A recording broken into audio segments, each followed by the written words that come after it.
mesure d'un angle orienté. Un angle orienté. Nous avons défini l'argument comme étant la mesure de l'angle orienté E1 OM. Comme ça, on a défini l'argument et alpha. Donc, alpha est égal à la mesure de l'angle orienté entre les vecteurs E1, qui est le départ, et le vecteur OM. Et ça a été défini comme étant l'argument. Donc, alpha égale à argument de Z de OM. Parce que c'était ZM, Z de OM. Arrivé moins le départ. Le départ, c'est 0. Je peux ajouter là 0. Le moins 0. Si 0, il n'y a pas de problème. Un nombre diminué de 0, c'est égal à lui-même. Ajouter de 0, c'est égal à lui-même.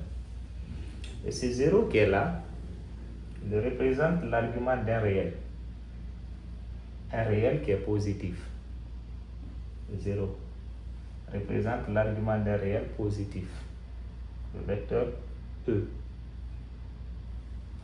Vecteur E a pour argument 0 parce qu'il ne forme pas l'angle. Il n'y a pas une formation de l'angle. Donc, à la place de 0, je peux mettre argument de Z de E. Alpha égale argument Z de OM moins argument Z de E1. E1, c'est le vecteur unitaire sur l'axe réel. Laisse-le la partie positive, donc son argument c'est 0. Par là, argument pi. Ici, argument pi demi. Ici, argument moins pi demi. Arc de A moins arc de B. Log de A moins log de B. Donc alpha égale à argument de Z de OM sur Z de E1. Propriété des arguments.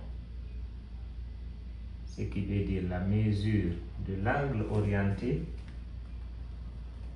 E1 OM égale à argument le vecteur d'arrivée son affixe Z de OM sur le vecteur de départ Z de E1. Maintenant, si on nous donne 3 points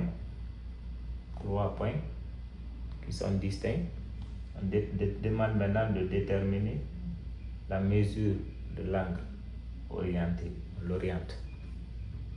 Donc à partir de là, je peux dire que la mesure de l'angle formé par le vecteur de départ qui est AB,